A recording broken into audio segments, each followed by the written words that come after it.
आवाज जनतेचा या न्यूज मध्ये आपले स्वागत। मी वैष्णवी हजारे। आपण आलो आहोत श्रीरामपूर शहर पोलीस स्टेशन इथे, कारण आज भले दुपारी फायरिंग करण्यात आली आहे। छत्रपती शिवाजी चौक हा जो रोड आहे, या रोड वरती ही फायरिंग करण्यात आली आहे। सांगितलं जातंय की ही फायरिंग प्रेमाचा चहा या जवळ याच्याच आसपास ही फायरिंग झाली आहे। आता प्रश्न असा की ही फायरिंग केली कुणी, या फायरिंग मागचं नेमकी कारण काय होतं, नेमकी धाक कोणाला दाखवायचा होता। बोललं जातंय की या फायरिंगच्या दरम्यान जे आरोपी डॉमिनर या एका ब्लॅक कलरच्या गाडीमध्ये आले होते।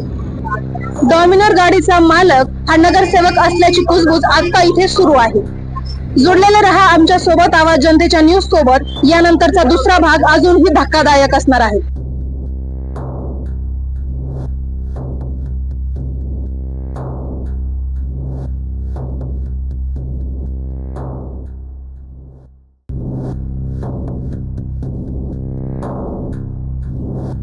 करायचं आहे लाईव्ह कार्यक्रम किंवा आहे कसले आंदोलन, जनसामान्यापर्यंत पोहोचेल आपला हक्काचा आवाज, आवाज जनतेचा। बातमी व जाहिरातीसाठी संपर्क करा स्क्रीनवर दिलेल्या नंबरवर।